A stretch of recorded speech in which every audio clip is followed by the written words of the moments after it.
I'm starting because it's way too hot in here. Hello everyone and welcome to Let's Talk EV every 2 weeks now on Sunday at 7:15 p.m. I hope you're all doing great. I'm doing amazing. It's so hot today. So we had a horrible summer. So it was never very warm, but it was also not raining too much. I was totally okay. And Cindy was complaining that it's when it is really summer, come on. And then this week it went from 20, 25, 29 to today 32 degrees. And right now it's still 29 outside and also 29 up here. I'm right under the roof here. So it's extremely hot. I have the window open, I have the window open up there, I have the door open to just get a tiny little draft. We have an AC, but not for the whole house, just for the bedroom, and it's a mobile one. So the bedroom has cozy 18 degrees or 19 degrees in there because we can't sleep with that temperature. Our sleeping temperature is around 17. This is where we sleep the best. Hello, Graham. Hey, Photostorm. Hey, G. I hope I say that right. Yes, we have to talk about. We never talked about the Ford Explorer that I had only for 10 days. Ford doesn't give out cars for 2 weeks for whatever reason. But 2 days ago on Friday, I picked up the Tesla Model Y Juniper from Munich because Tesla again. Hey, Wolperting, I haven't seen you in a while. Tesla doesn't bring press cars like every other brand except for one. I'm going to talk about in a second. We have to pick it up yourself. And it's in Munich in the service center in Pasdorf. Oh, I have to take off my shoes. It's so hot. I prefer cold. So extreme cold, of course, is horrible. But I'm okay with -5 degrees. I can heat it up in here. It's fine. I prefer that to 29 degrees, and I can't cool it down. If the whole house would have AC, I would be fine. But it's just a lot of money for maybe 3 weeks of the year that it's really hot in here. Rarely it's a bit longer, so that's just a waste of money. So let's talk about the Ford Explorer first. I was told I will get the rear-wheel drive version, and then I filmed my first drive video, and I went through the software and I saw traction, and I was, I don't know, sorry, I don't want to sneeze, and I was, oh my god, is this wrong? ID3 has now 236,000 kilometers. My god, that's amazing. But it will leave me soon. Oh, how long did he have it then? 4 years? Something like this, huh? What was I saying? So I saw the traction, and traction is usually for all-wheel drive, and I was, maybe it's different in Ford, I don't know. And then I did my acceleration test, and it was the fastest time I ever had in an MEB platform car, 5.07 seconds. Even the ID3 GTX or the ID7 GTX got 5.3, and so I was totally, huh? 4 years and 3 months. That's a weird number to get rid of it then. I like it warm, but the switch from cold to hot is more extreme these days. That's true. But as a kid, I think we had that too. We had thunderstorm, and then it was 15 degrees and rain in July, and then a week later it was 30 degrees. I think that didn't change too much. Yes, so the Ford Explorer was a lot of fun, and with the all-wheel drive version, it drives really great. What I noticed with the Ford Explorer, with the extended range all-wheel drive, the suspension is a bit more sporty than I think ID4 was. I wasn't sure. I was driving it and I think it's a bit more sporty. Good morning from Canada. You're 6 hours behind, depending where you are from Canada. Maybe you're from Vancouver, then it should be 9 hours, huh? It's 10 a.m., something like this. And So it was a bit more sporty, and I thought, am I right? Am I wrong? I don't know. And then when I drove Hank on Winnipeg, so a bit more to the west. So what is it? 8 hours? Hello from Poland. Look at this. So it was. What am I saying? I forget my train of thought as usual. Yeah, and then when I drove Hank to Munich to pick up the Model Y, I noticed, oh my god, ID7 is just a different league when it comes to comfort with suspension. So many times I drive a car and I think this is a okay, comfortable car. I don't think that my ID7 is that much more comfortable. And then I drive Hank and I'm like, oh yeah, it's different. The step is just, it's just something different. My God, I look like a hobo here. Yes, so drive with the Ford Explorer was really nice. I filmed, how many videos did I film? I don't even know. I haven't started editing yet. I will do that tomorrow. 8 videos. Power drive, that was nice. Long distance, of course, likes. The infotainment system, because it's a bit different since it's portrait mode and not landscape. And what else? First drive, charge, 130, 110 range test. Of course, my standard stuff. No, it was really nice. The Ford Explorer was not bad at all. There are a few things missing that the ID4 has. So head-up display doesn't have augmented reality. The positioning of the trunk opening is on a different spot and it's nicer. And the worst thing is the stupid trunk closing. I don't know if I think I filmed it, but I don't know if I can find it. Where is it? Likes, I think it's one of the last. Oh yeah, there we go. And now we get to the most annoying thing about this car. He's gonna say, oh, you can't hear. I have to put this on. Get to the most annoying thing that this car has, and it's so bad that I'm even ashamed of it. So when I'm in my driveway and I have to do it, I'm really ashamed of it. I try to not put stuff in the trunk because this is so horrible. I'm sorry. I'm sure a lot of people are fine with it, but I can't deal with it. Why? I get it that trunks have to beep when you close them for safety, but why like this?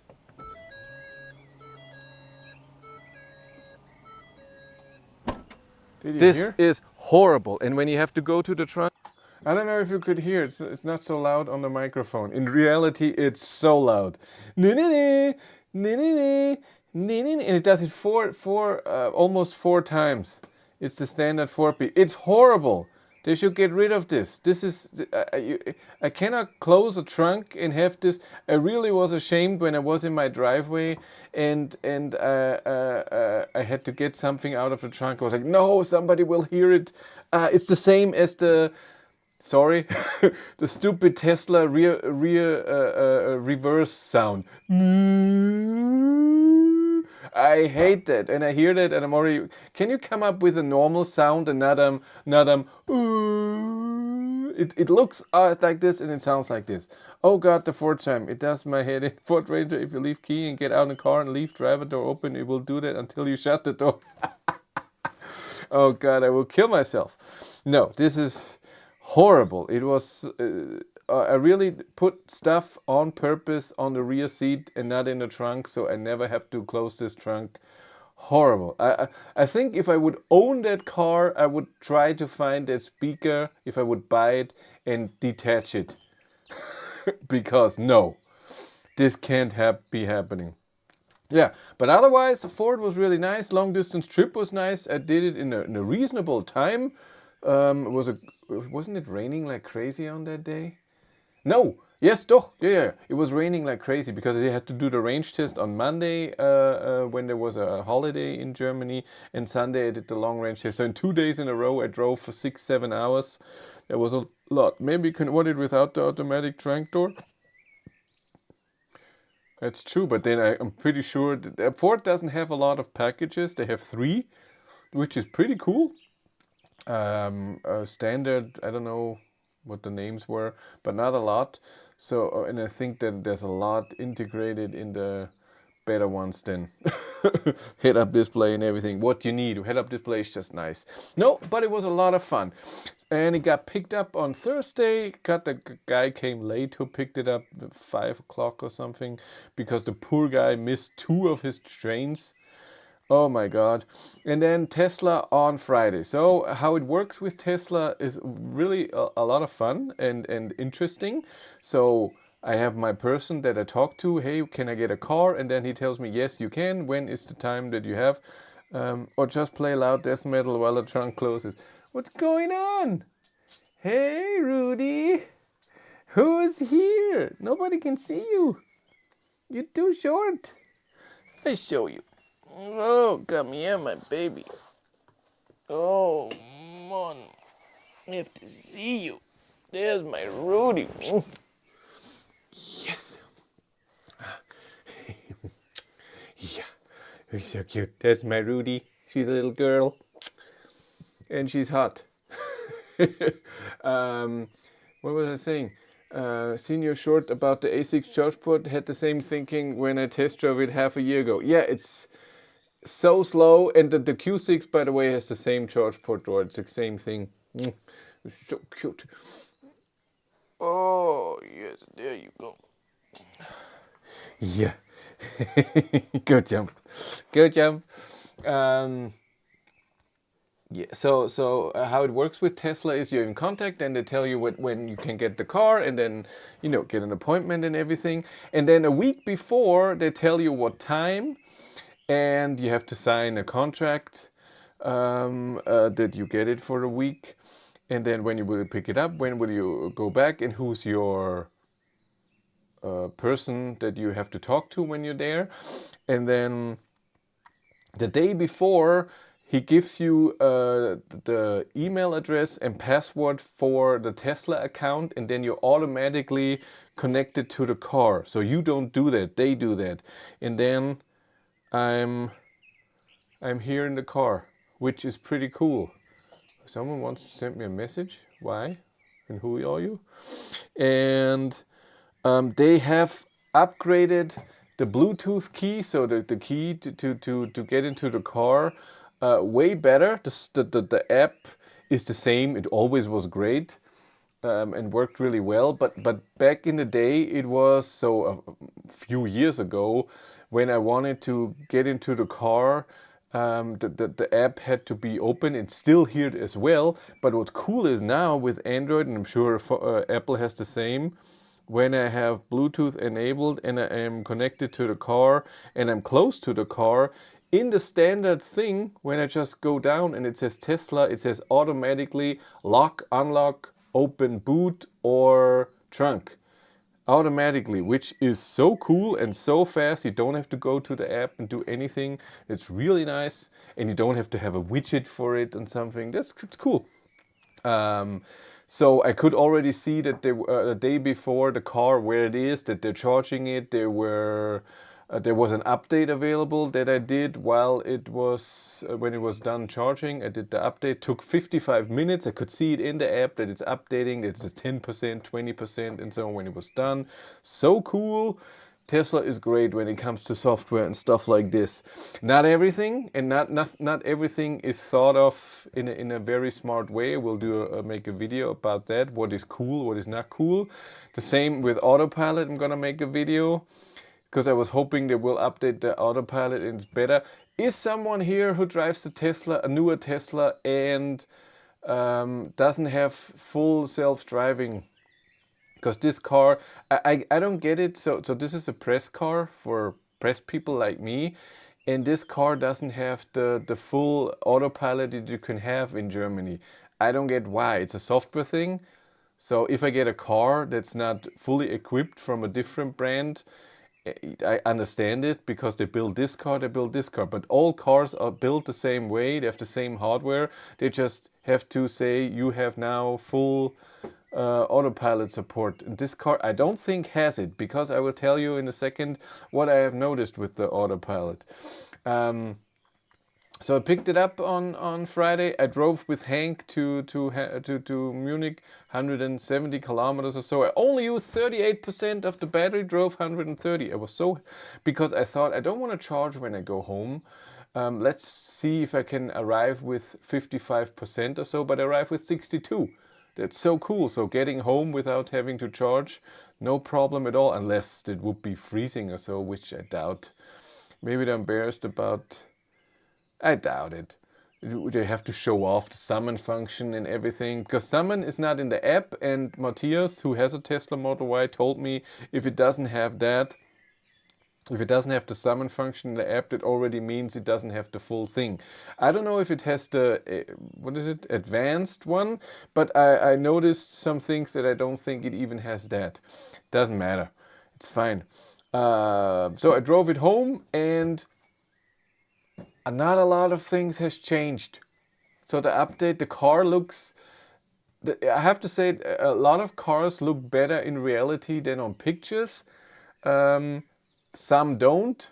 And this also, this looks way better on pictures. When you see nice pictures from Tesla, than it looks in reality. It's okay. It's not that much better looking. It's than the version before. It's fine. I don't see a lot of thing. Trunk space is incredible. Front space is incredible. Even the all-wheel drive version. So really amazing. 12-volt outlet in the front, in the rear. Because today I brought my cooling box because it was so hot. I wanted my drinks to be a bit cold. Worked perfectly. The AC climate works perfectly with keep on dog mode, and everything is amazing. Still the same, nothing has changed. Thousands of apps, Apple Music, of course Spotify, YouTube Music, Audible, Netflix, YouTube. There was other music thing, a Tidal. So everything that you can think of. Still no Android Auto and Apple CarPlay support. So if you have an app that you want to use on the car, you can't, which is a bit sad. But not most of people don't, I think. Navigation is still amazing. I don't know. I will try on Tuesday, not tomorrow. Tomorrow is editing day. I want to see if navigation can now do multiple trips, because when I do my long distance trip, I want to do around. I don't know if they still already can do that. We'll see. I like the front, looks like an Xpeng or MG. I always wonder why test cars have wheels that reduce the range, since range is one of the most important topics on EVs. I don't know. This one not. This one has, even though it has 19-inch 255 wheels, all four. I don't know if this is standard, but it has the good rims on there. They have less consumption. And today I did the range test today. It was amazing.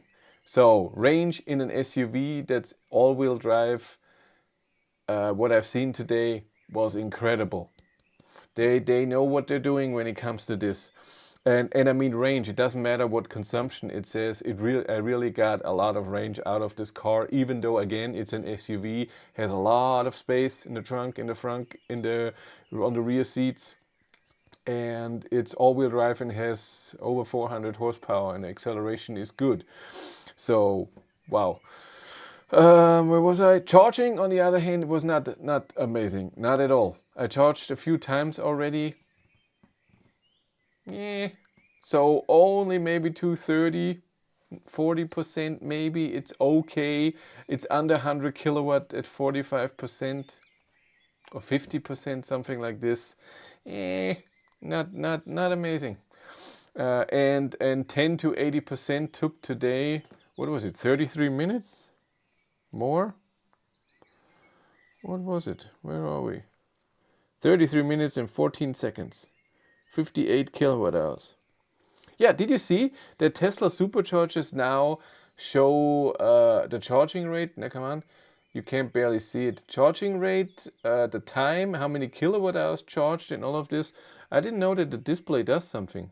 It's awesome. I've never seen that before. Does this only work with Teslas? Did it even reach 250 kilowatt? I haven't seen. I plugged it in at 10%. I think it has it way underneath. Why charging on the supercharging energy was faster? Well, that's weird though. I did Ionity versus supercharger, and you get with supercharger a higher peak, and then it goes down. And with Ionity, it just goes to 190 kilowatt and stays up a bit more. In the end, supercharger is a tiny bit faster, especially when you only want to go to 50% or something, because then the cooling and the power has to go down. Yes, drive-wise, the new Model Y is maybe a tiny bit more comfortable than the old Model Y. It's still a sporty ride. It's still not very comfortable. An ID3 is way more comfortable than this Model Y. Steering is, I think, a tiny bit better. I have less complaints about that. Loudness level is amazing. Really great at 130 today and even 150. I think that the car is way quieter than the old Model Y. I'm very surprised, and they've done well. So kudos to that. Top speed is 205 or something that it shows. The speedometer is extremely accurate. Today when I did my range test, I saw that 130 is between, so GPS is between, when it shows on the speedometer, between 130 and 131. So it's maybe a half kilometer now off of the real speed. So don't speed with a Tesla Model Y. So if you drive 2 kilometers an hour too fast, then where we will get a ticket, you will get a ticket because you're really going too fast. Other cars are like 3 kilometers an hour off. So if you drive 2 kilometers an hour too fast, you're still under. It's still okay. So you have to know that and do that. That's very important. Do they now always show the power at the stall? When I charged a supercharger display told me to use the Tesla app to watch my session when I started with the app. Yeah, this is the thing, I don't know. Maybe they just show this power and the kilowatt hours charged when you're charging a Tesla and not when you charge a third-party car. Looking forward to Tesla Model Y videos, though personally I still prefer the Model 3 long range quite a bit more. It only showed it when I started via credit card. Ah, maybe it's that then. Yeah, if you do it with the app, it doesn't show.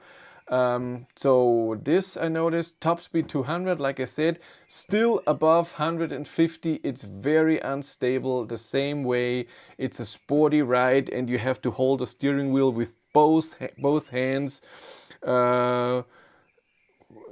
ID2 goes in production next March or April. Will you be ordering one? I know that the premiere is in the beginning of the year, so March or something, and delivery maybe not even in the summer, so it will be a long time. I have to talk to Cindy and see what we do. We love the ID7, the comfort. ID2 would be a big step down, but I get it, for the channel it would be better. If we could afford both, I would keep an ID7 or an Audi RS e-tron GT Performance, but we can't afford that, so it would only be one. So most likely it will be so far ID2, or I'm still looking at the Mercedes CLA, but I think it's a bit too much money and it comes out soon, the next few months, and I'm not ready for the car yet. But I didn't charge this since Musk got mad. Could have changed. So again, Model Y is still not very stable at high speeds. When you go by a truck, you move around when there's something on the road. And see, people always say this is normal, this is a sporty car. No, it's not. There are cars that have that. Ioniq 5N is the same way. When you go 200 kilometers an hour, you have to hold the steering wheel like this in a tiny little wind, or you go by a truck, or there's something in the road that moves the car a bit, you're doing like this. When you drive a great car like the RS e-tron GT, you drive 200 and it feels like nothing. You can do it with one hand, and wind and I don't know what doesn't affect you. The road doesn't affect you. It's how the suspension is made. And of course that costs a bit, but even my ID7 and 180, that costs not maybe a tiny bit more than a Tesla Model Y. It has way better suspension and feels better at high speeds. So a Model Y at 150 is already, it's okay, but it's not nice. And then 180, it's, and that's what they do. I'm very, very happy that in the Model Y Juniper, I have all the things open, so you hear a lot of outside noise. I'm sorry. Um, the Model Y has the indicator stock. Yes, not like the Model 3, the buttons on the steering wheel. This is awesome. Gear change is still on the thing. Autopilot is still on there on a button. Horn is in the middle, not a button, which is awesome. Light is still, so flash someone is still a button. And of course wipers is also the same. You press the wiper and then with the scroll wheel you can change the settings. It's usually always in order. Who's there? What's going on, Rudy? Why are you here? It's way too warm up here. Go down. So that's nice that the indicator stock is there with the buttons. It was just stupid. But they should put the gear selector. And what else? Sound system is really good. I listened to podcast and music today and adjusted the equalizer and everything. Really nice. When you clap your hands, which I clap your hands to this. No, I have to clap my hands to do the sync between my 3 cameras when I film. Through 2 cameras and 1 microphone. And I noticed this is the only car when you do that you get a weird sound because it's so much glass. So I don't need the panoramic roof. For me it would be better if it wouldn't. I'm not a fan of panoramic roof. I don't even notice it because it's starting here. So it's just for the rear passenger, and screw them, I say. If they could build a cheaper one without that echo, that's a good word. Thank you. Yeah, I'm an audio engineer, and but I would also all know, most of it I would know, delay, reverb, and stuff like this. More in German than anyways. So cute. And but sound system was good. Seats are still the same. Yeah, lumbar support is only on the driver, not on the passenger. It still does the amazing thing, like I said, with the phone. When you get to the car, everything works. You don't need the card. The weird thing. Cindy is driving with it tomorrow to work, so we'll see how she does with the card, because we don't have Hank here. Hank is in Munich at Tesla, waiting to be picked up next Friday.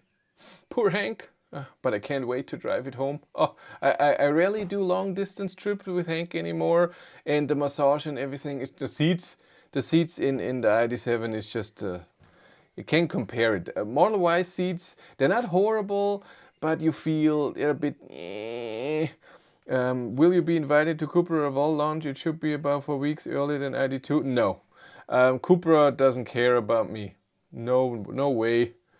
Maybe ID2 launch, but I'm most likely if it is in March, then it will be something far away. And if I can't drive it, if I can only go there and look at it, I don't know if I will go. Anyone know if there's an issue with the getting over the air map update for ID3? I was getting them every month or so until 25.1 version. Since then nothing. I tried updating using the map download, but nada. Don't do this. It might take a while, and the maps on the online thing are mostly older than what you get over the air. It just takes time. The more you drive and it has a good connection, it's just step by step, and sometimes it's not finished and it starts again. So don't worry about it.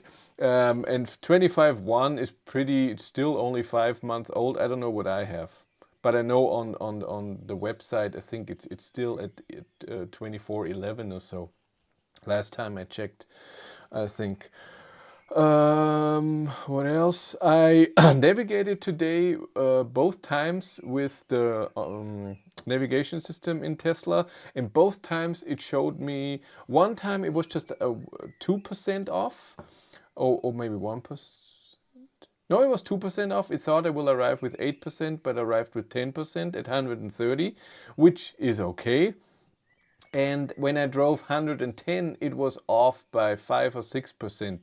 So when you drive not 120 or 130 on the highway, it still thinks you are. I thought it wouldn't do that. I was so hoping forward. I was hoping that it would be smarter and know, hey, he's driving 110 for the last hour. This is our consumption to get there. But no, the time looked better, but I only arrived 5 minutes later. Well, my mom is writing. What's going on? Oh.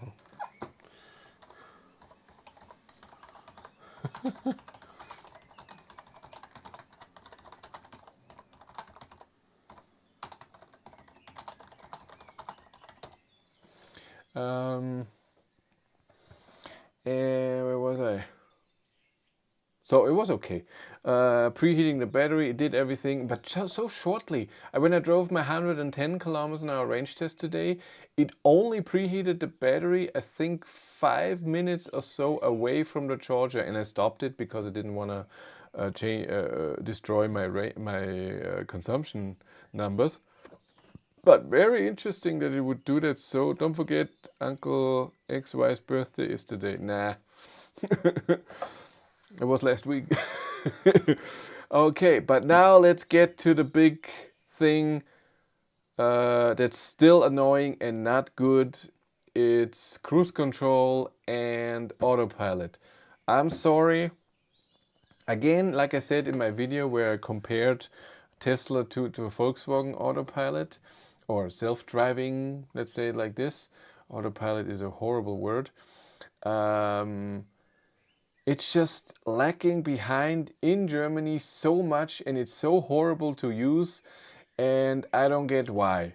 And number one is that it still doesn't have resume. I tried a few things, but no. And it could be. So if you press the button, it takes the speed that you're driving as your cruise control speed, or in the infotainment system you can say no, take the speed limit that it is plus a certain number. So if it's 120, you can put in let's take 120 plus 7, and it takes 127 automatically, which is cool.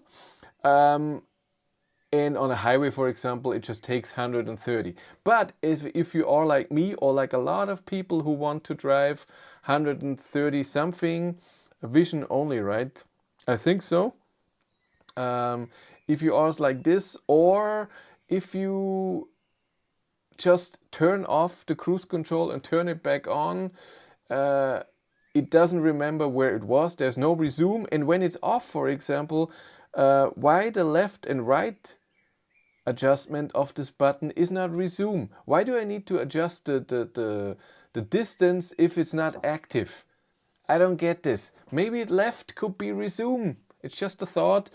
So it still has this, no resume. You have to adjust the speed every time. Don't be sorry if I found it so weird that all the testers apologize when they criticize something on a Tesla as it would be their fault. No, do all the people do that? No, I just know the hate that comes from Tesla people. That's the thing. If I upload a video that the Volkswagen does something bad, nothing happens. Nobody complains. If I say Volkswagen does something great, I get a lot of things, oh, Volkswagen sucks. If I say something against Tesla, there are millions of things that say you have no idea and blah, blah, blah, blah. And that's why. Some people blame the European regulations as the reason for some issues with autopilot. Other companies can do it and can do it very well. So they should just change it. A European market is a big market. Change the software for it. Not a big deal. So resume, still not there. But you have millions views then. But I don't want that. It's not about the views. I still want it nicely. I'm not a hype guy. You know that. I'm not a car maniac. I don't do that. Or kilowatt hours, 100 kilometers. Yeah, exactly. I get that all the time on the German channel. On the English channel, it's rarely. On the German channel, on almost every video. And Volkswagen fanboys, no, Volkswagen is not perfect. Then it's not a fanboy. Fanboy is if they ignore all the bad stuff and only focus on the good stuff. That for me is a fanboy. And so, where was I? Yeah, next thing then, if you use cruise control, the distance is held okay, I have no problem. One little thing that it does where other cars are just better, when I'm behind the car and because of this car, I'm driving slower than what I set the speed in a different car, in a Volkswagen, in, I don't know, every other car, and I put the indicator on and go to the left, it's already accelerating. Not when I'm away from the car and then accelerate. In Tesla, I get close to the car, I already put the blinker on to go to the left. It still slows me down. I have to put my foot on the accelerator pedal to not slow down. Because even if I'm half the way or even more, here it still recognizes this car as distance. I notice that sometimes it recognizes a car when it's in a corner, even though it's on a different lane on the highway. But it's not that bad. It doesn't happen too often. I didn't have any phantom braking so far in this car, which is cool. But let's go back. So if I'm driving only with cruise control and I put the indicator on, cruise control stays on. I go to the left, everything is fine. Go to the right, everything is fine. Awesome. Number one, if you drive on and in the infotainment system you have put in that you only want to use cruise control, you cannot turn it on that you can use steering assist. I'm calling it this now, not autopilot. You can't turn it on. You have to stop, put the car in park, have to press, I want to use the steering assist, beta, then there's a warning, you have to accept that, and then you can drive with steering assist. When you drive then with steering assist and then you switch it to only cruise control, you then can switch around how often you want. I'm definitely becoming a Kia EV3 fanboy. I can hardly wait till it arrives in Canada in early 2026. So late. Oh my god. It was an okay car. It's, for the price, it does what it should. Nothing special, but nothing bad, I would say. Get the GT line. Get better seats. That's all I can say. So this is one thing that's already annoying. Then you cannot switch between cruise control and steering assist on the steering wheel as before. 10 billion years ago, you had a stock, you put it once, it was steering cruise control, you put it lower or twice, then it was steering assist. It can be annoying that you always have to do it twice if you always use steering assist, but it would be nice if we have already a few buttons, why not put a button there for that you can turn that off, you have a button on the steering wheel that you can see all the cameras while driving. There's a button on the steering wheel. How important is it that when you're driving on the highway, oh, I want to see what the camera in front of me, beside me, on the left and on the right sees. For Tesla, they think this is more important than turning off steering assist or turning it on. For me, that's not acceptable. I'm sorry, that's just stupid. They think you always drive with steering assist, you never have to turn it off. It's wrong. Okay, that was number one. Number two, in this car with this autopilot steering assist that it has, I guess this is the standard one. When I'm driving, first of all, it recognizes my touch way better than the old Model Y, or Model 3. I rarely have to steer that it notices that I'm here. I don't know what's happening. If it does, so when I'm not touching the steering wheel, it takes 30 seconds till I get a warning. And I noticed that it's barely complaining, but it still says turn the steering wheel slightly, and when I do, it takes 5 seconds till it recognizes that I'm there. But today, when I did my thing, it rarely did. I would say on a 2-hour drive, maybe twice, even though I was just holding it and not steering. So that was good. But one thing that I don't get, and maybe this is just because this is the cheap steering assist, you have to buy the better one or whatever. When you drive in cruise control with steering assist and you put the indicator on the highway, it doesn't turn off steering assist, it turns off the cruise control as well. Why? I get that you turn off the steering assist since you don't have the lane change assist or whatever, automatic lane change. But why do you turn off cruise control also? So you put the indicator on, it turns it off, and like I said, you don't have resume, so you have to drive the exact same speed and then press the button, or press the button and swipe it up. And then when you have to go to the right, it's the same thing again. So what I did, I drove 90% today only with cruise control without the steering assist because this is annoying. What is this? It's horrible. And then, I was just driving straight, not steering, not doing anything, I get a warning, maybe you're tired. But you can turn it off. This is good. The other thing is though, when you drive with cruise control, you can be on your infotainment system, on the map, you can be on your phone, you can do whatever you want. It's not doing anything. When you have steering assist on and you look on the map and you move the map for 5 seconds, you get a warning, pay attention to the road. And if you don't look to the road long, so if you just look, if everything is fine, if you look just for half a second and look back, it gives you the warning again, and then it says you cannot use autopilot for this trip anymore.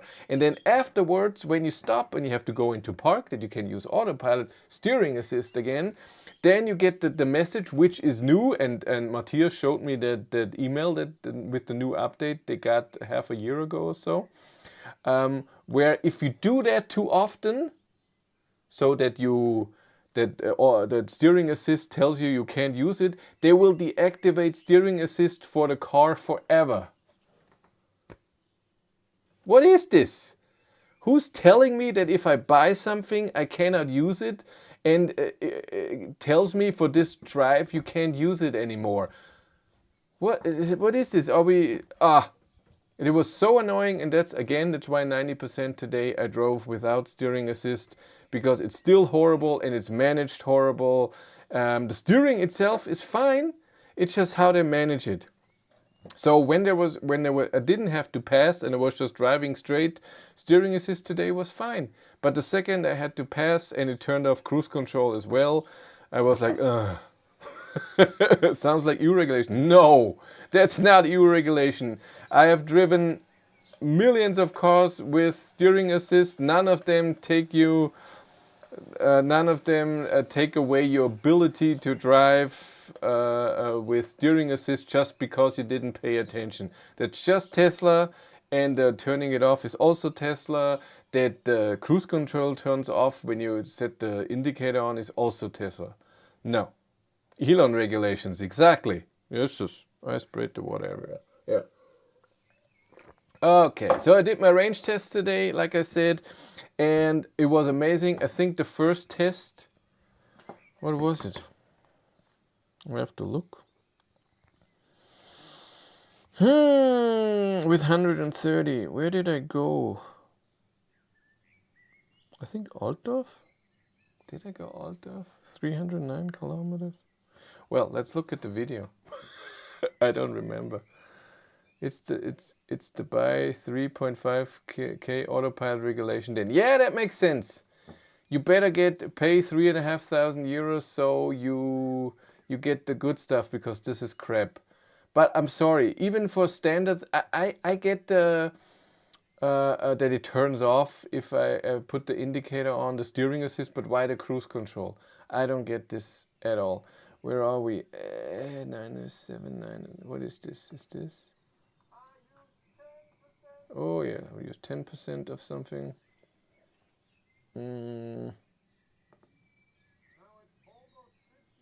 Oh yeah, you have to see that.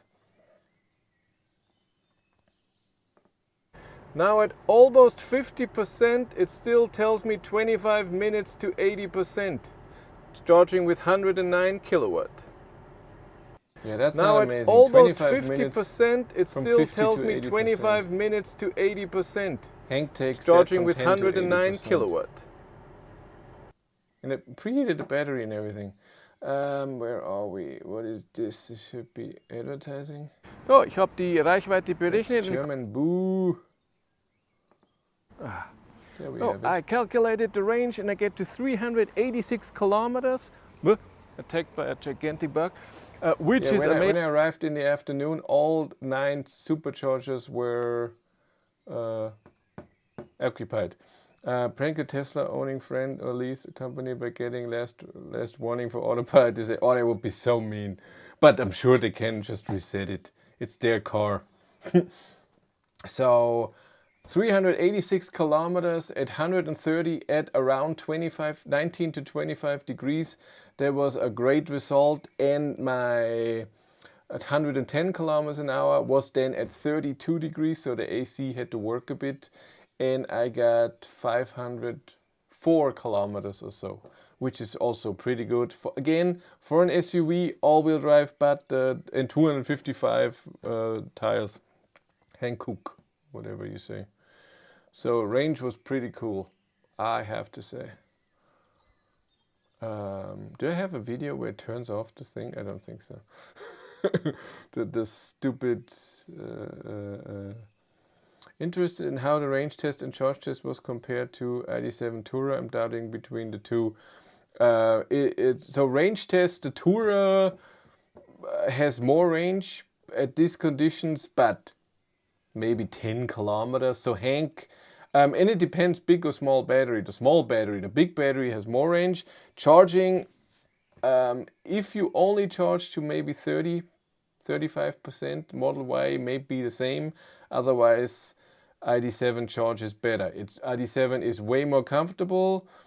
I think trunk space is better in the Model Y. Rear seat space is better in the ID.7. Software app is amazing in Tesla, except for what I just said, steering assist. But the software, how it reacts. And there's another thing. Can somebody explain it to me? If there's a Tesla driver here, why do I need this gigantic screen under the speed that shows me that there's a car in front, or that I'm driving by a car, or that another car is driving by me? Why does this have to be so big? I don't care. I'm looking at the road. I can see that there's a car driving by in front of me and parked here. Why do I have to see this? Why can I not say, I don't want to see this. I don't need to see my car. I want the music there and underneath the driving data, for example. Or I don't know what. Why is this a quarter of the whole screen? This is something I get, that if you press a button, you press Spotify, it's all big. Why can I not have a few things at the same time, that I don't have to switch anything? That I see my driving data, I always have to switch. So underneath display, what I just said, with all the animation, I have either the Spotify, I have to switch, or media. Yes, I have to switch, and then I see my driving data. God, you're loud. He has no...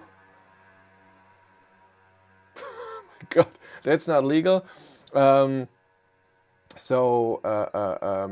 the driving data you can change a bit. So you can select in the driving data, in the whole screen, what you want to see. Your odometer, your trip A, trip B, since charging and since start. Since charge resets itself all the time, since charging, after charging, and then trip A, trip B you do yourself, and then the odometer. You can have all of this in there, but you can deselect and only have one in there. That's really cool. I like that. And then they have the air pressure, tire pressure in there, but you have to switch. You cannot see all 3 things, or at least 2 or 3 things at the same time. So if I want to see the map, it's always gigantic. If I want to have my music, it's small. And if I want to see my trip data at the same time, I have to switch. I have to go to the screen. I don't need this stupid animation. Let's put my driving data there, for example. And the state of charge is tiny on the top. And if I want to see my range, I have to switch this tiny button. Then I'm a bit mean here. Why is there no home button? So if I switch, if I have my map and I want to gigantic bug. if I want to see Spotify, I press Spotify, and if I want to be away and see my normal stuff, I have to press Spotify again or the map. So for me right now, the map is my home button. I put it underneath because otherwise I always have to find what did I press. Oh, I pressed climate. I have to press climate again so it goes away. There's no home button.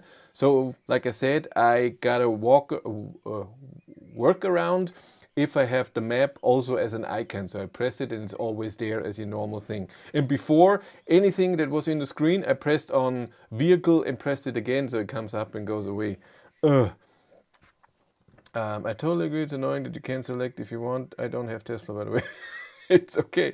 Successor of my i3 will also be an ID7. Thought about Ioniq 6, but the ICCU problems with eGMP concerns me. Yeah, that would concern me too. I've never experienced it, but you just hear it and you're like, eh. And there are some things, not just the 12-volt problem, but that you're driving and then suddenly the car stops working. That's just not good enough. You have to change something. Most people don't need trip data until they get to destination. Really? I want to see that all the time. And even if I go private somewhere, I want to see that. And Tesla thinks so too. That's why they have it on there. But why can't I see it at the same time? Yeah, trunk and frunk is better in my, but that's not my main concern. I want range and charge speed. Currently, I'm an ID3 first edition driver. Oh my God. I need to put 3 kids with at least 1 kid seat in the back. I think both will fit that. And if it's range and charging, then ID7 is better. Nerds want data. Exactly. Nerd. I'm a big nerd. Okay, it was that. Then why do I still have to switch between kilometers and range display and it's tiny? Then why can I not turn the steering lane assist completely off? So when I get close to the line, it holds me back, gives me a warning. In autopilot, I can turn something off, but it's still active.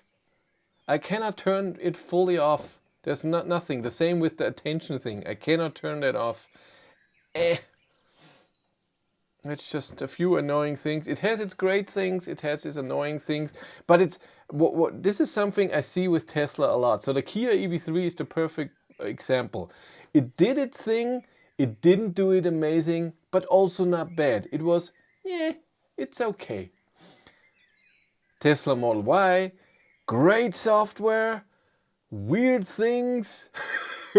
There's great space in the trunk and frunk, great power, not stable at high speeds. It's barely nothing is in the middle. Great sound system, seats are meh. No massage. Then now they have ventilated seats, which is amazing. But when you press the seat button, then it comes up with heating or cooling. Then you press cooling and then it's on 3 for cooling. Why? There's space. Why is there not, like in the ID7, a cooling button to the right and a heat button to the left, so I can go to cooling right away? Why do I have to press twice all the time? I don't get that. If you have 2 functions, put 2 buttons there. It's just menu after menu. Nah. It's so. If it's a so-so car, why was it the best-selling car last year? Is Juniper any better than last year's old model? I have no idea why people buy a Model Y, to be honest. But it's not my. It's just my opinion. Everybody can have their own opinion. I want a comfortable car that can do a great steering assist if I have to do long distance travel. I want okay consumption and good charging. And of all of those 3 things, it only does the consumption for my needs. Everybody else has different needs. I want a cockpit. I want a head-up display. Tesla doesn't give me that unless, so a head-up display, not at all, only in the Model S.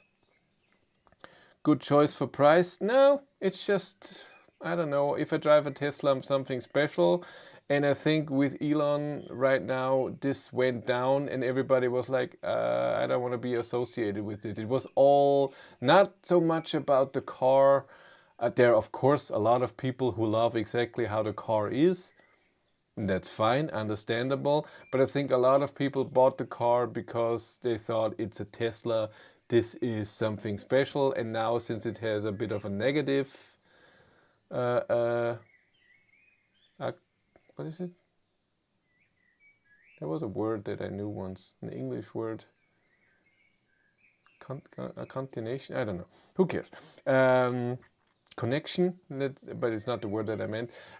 It's not so interesting anymore. That's why sales in Germany went down by 60% or so. Friend of mine had it with his EV6 a few weeks ago. Took 2 weeks and he didn't get a loaner from Kia. They said he only would get one if the part is out of stock. You can't do that. I'm sorry. If your car malfunctions like this, you have to do something. So if you can't fix it, you have to at least, so the whole fleet, you have to at least get in, and because people will never buy a car from your brand ever again. Counting the days to my GTX Tourer, September 1st, so long. Too many days of waiting. I choose ID7 instead of the new Model Y. Wasn't impressed of the Y. I got a loaner from my Volkswagen dealer at every appointment, regardless of the reason I was there. Me too. Connotation, that's the word. Thank you. You're the man. Or the girl, I don't know.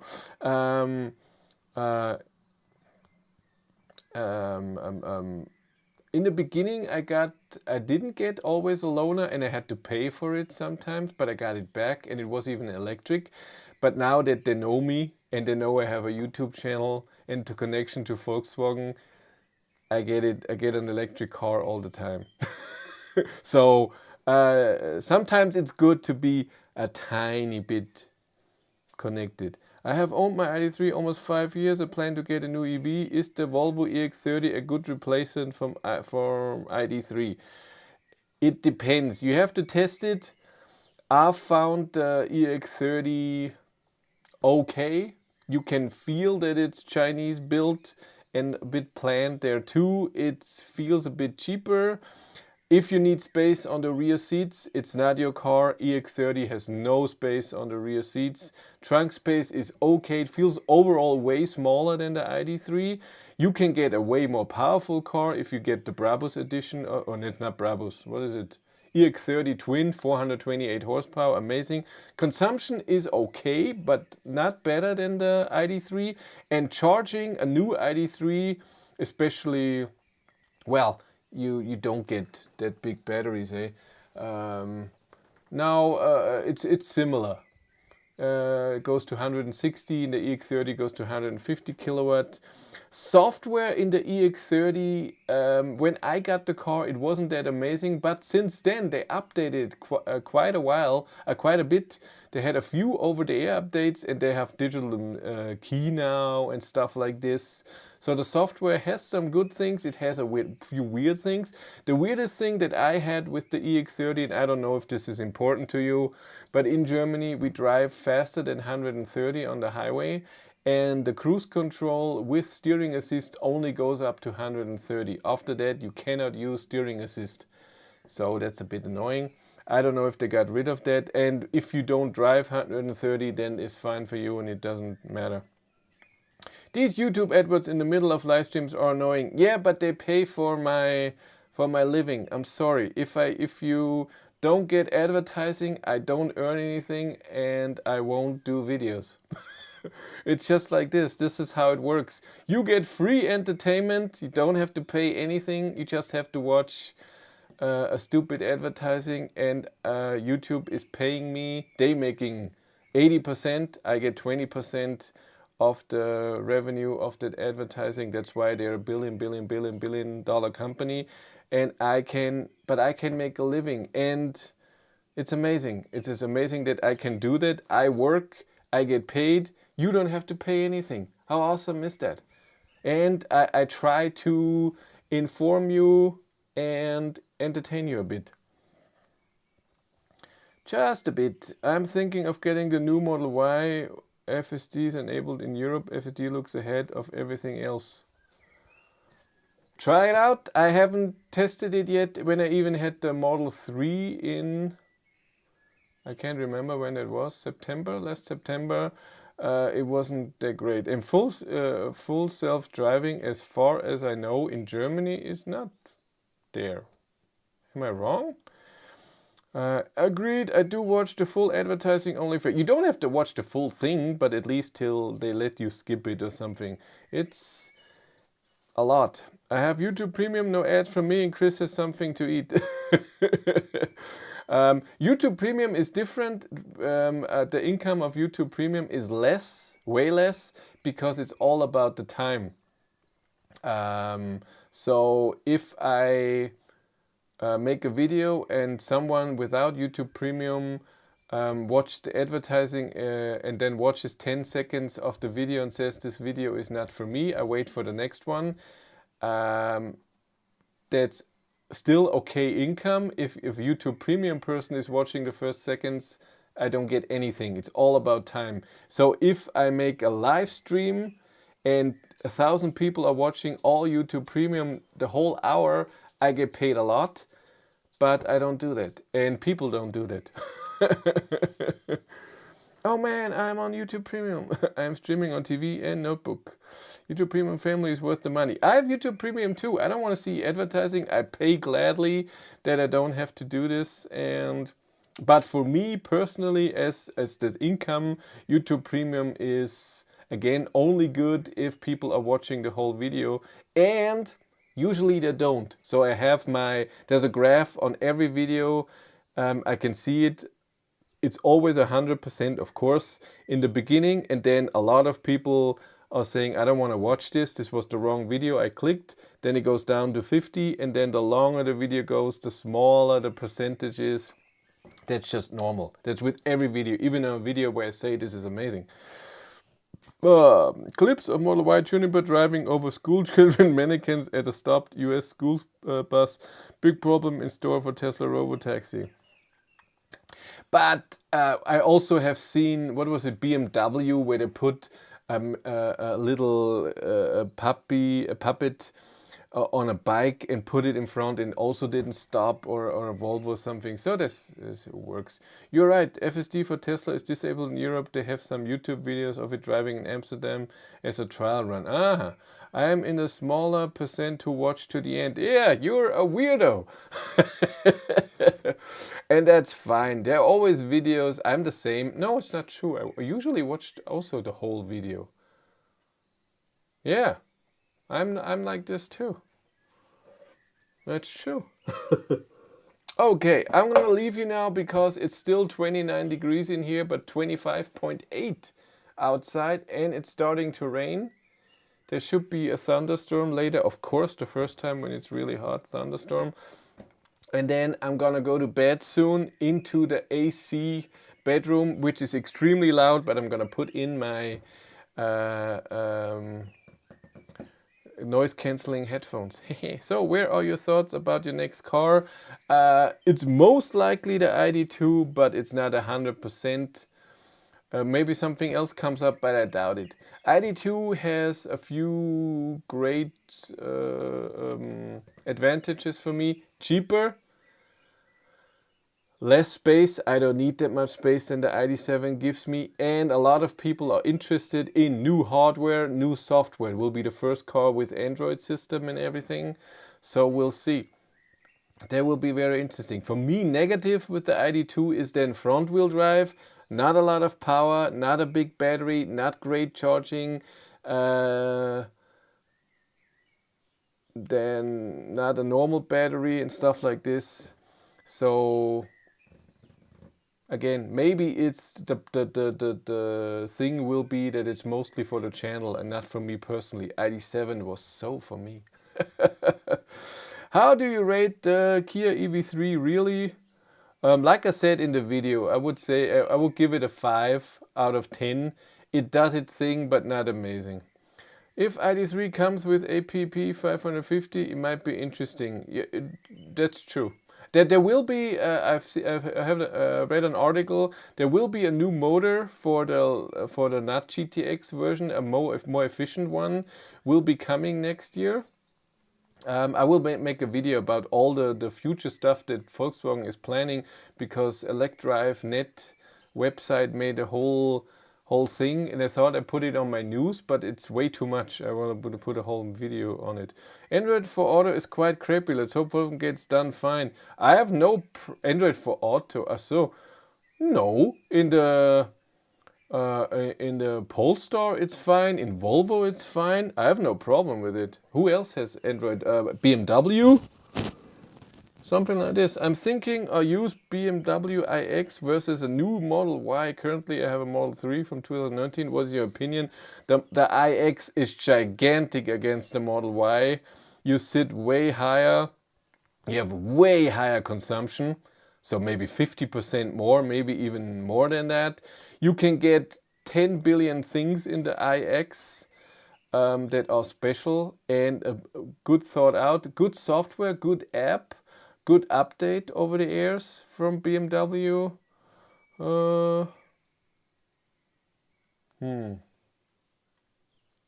That's for me it would be neither. The iX would be too big, and Model Y already said. I'm curious about the ID.1 and its Rivian Software Corporation. Yeah, they will see about that.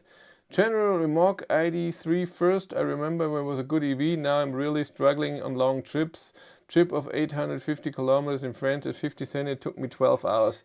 Yeah, you have to think the first edition, it came out in September of 2020. That's almost 5 years ago, and technology has improved. I mean, even the same car, an ID.3 with the middle battery now charged with 160 kilowatt. And in those 5 years, you of course have lost capacity.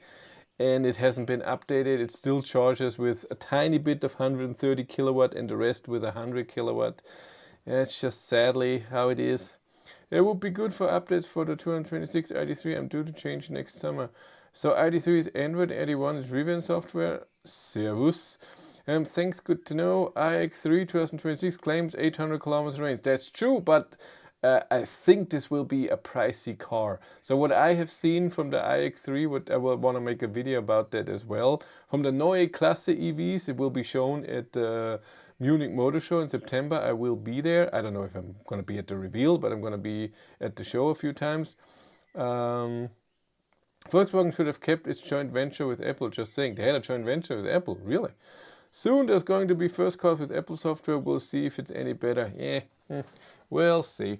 So, yeah, but the BMWs, will see, if it really has 800 kilometers of range and they say 400 kilowatt of charging, there have been pictures with it charging with 335 kilowatt, but limited to 500 amp. So a special charger could really charge the 400 kilowatt.